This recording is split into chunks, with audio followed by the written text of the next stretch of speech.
benvenuti o ben ritrovati in un nuovo video di Mastica l'italiano con Roberto. Oggi mi trovo sempre in Francia, ma in un'altra città. Precisamente mi trovo in Normandia, nella città di Rouen, con la R francese, invece con la R italiana Rouen.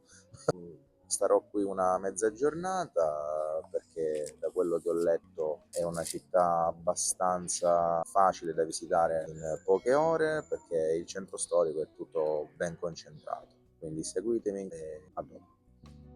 Rouen, capoluogo della regione dell'Haute-Normandie, è una città francese ricca di storia, arte e cultura.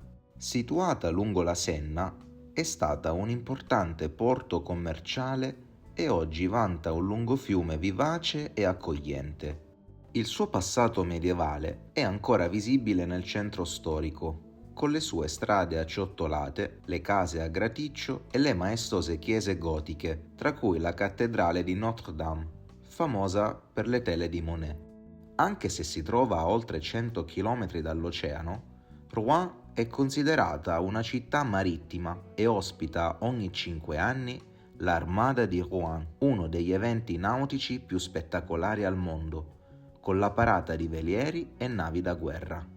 Questa città è famosa anche per la sua tradizione nella maiolica, una ceramica decorata a mano con motivi floreali blu e gialli, molto apprezzata sin dal XVI secolo. Rouen è stata parte del Regno d'Inghilterra per oltre 300 anni. Dopo la conquista normanna del 1066, i duchi di Normandia erano anche re d'Inghilterra. Solo nel 1204 la città tornò sotto il controllo francese. Fino al XIX secolo a Rouen si parlava il normanno, un dialetto della lingua d'Oïl che aveva influenze vichinghe. Alcune parole di questo antico dialetto sono ancora usate nella regione. Il primo ponte di Rouen fu costruito dai Romani nel I secolo d.C., ma lo distrussero loro stessi per evitare che i barbari lo attraversassero. Per secoli Rouen ebbe solo traghetti per attraversare la Senna.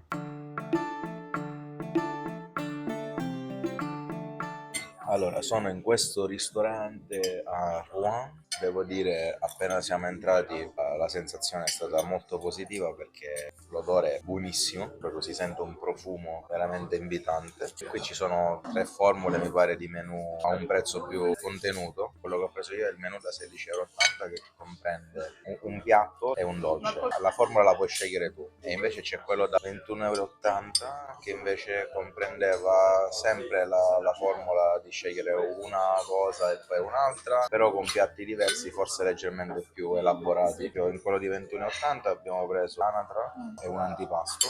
Io invece ho preso un piatto tipico, ovviamente, e come dessert il profiterol. Abbiamo preso queste 2 formule perché così dividiamo tutti i piatti e possiamo assaggiare più cose. E come antipasto abbiamo preso il costillon de chèvre e miele, è un involtino con dentro miele e formaggio di capra. Ci hanno portato pure il pane. Wow, sta buona. Molto croccante.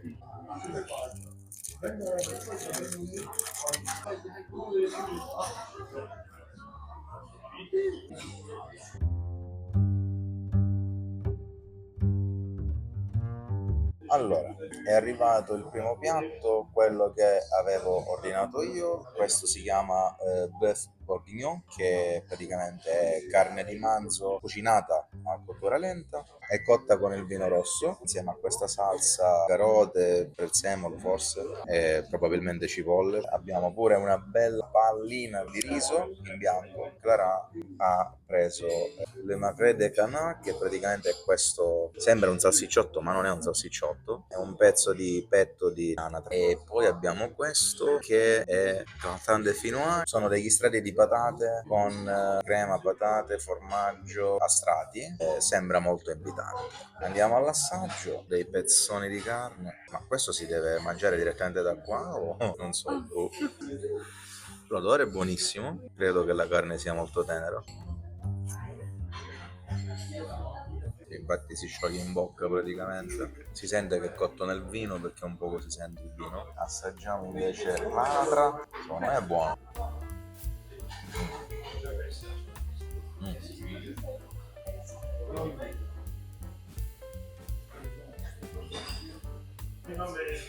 Siccome l'abbiamo fatta cuocere di più, la consistenza è un po' più stopposa, ma secondo me ha cottura un po' più a sangue, diciamo.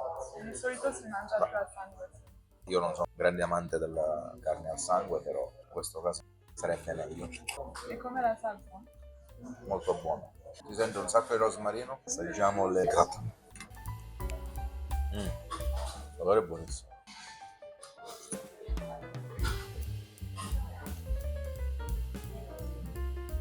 Questo sembra molto semplice da preparare. Ma c'è la besciamella secondo te? No. Perché io sono un grande amante della patata. Ci sta, semplice come piace a me, ma molto buono. E le patate non sono crude, sono cotte a puntini. Ok, il pranzo era veramente ottimo. Adesso siamo passati anche al dessert. Ovviamente non ha bisogno di presentazioni, parliamo del profiterol. Tra l'altro all'interno c'è pure del gelato.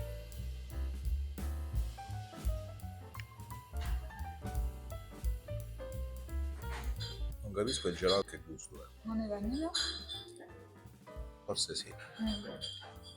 Ok, abbiamo mangiato in questo ristorante qua, Bistrot d'Artour, e devo dire che abbiamo mangiato molto molto bene. Tutto sommato la quantità era giusta, la qualità era ottima. Come prima esperienza in un ristorante francese devo dire molto soddisfatto.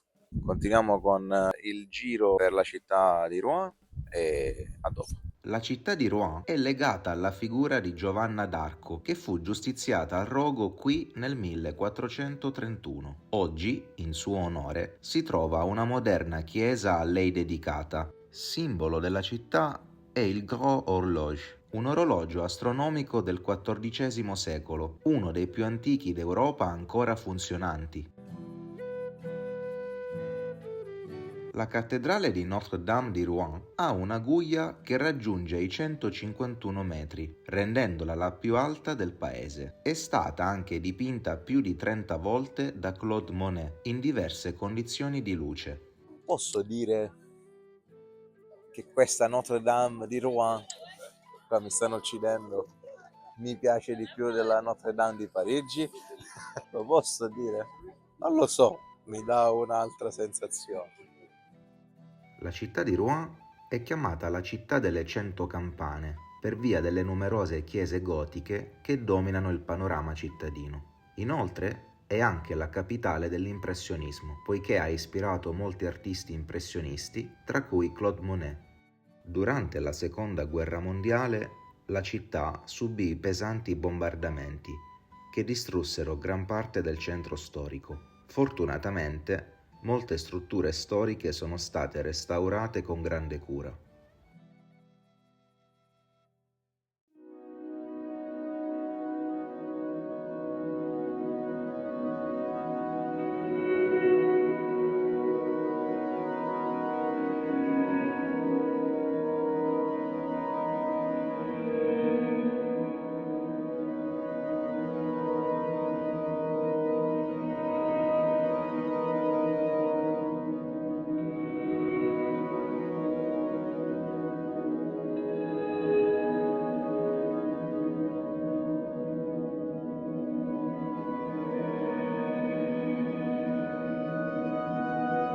Se questo video ti è piaciuto, metti un mi piace, lascia un commento e non dimenticarti di iscriverti.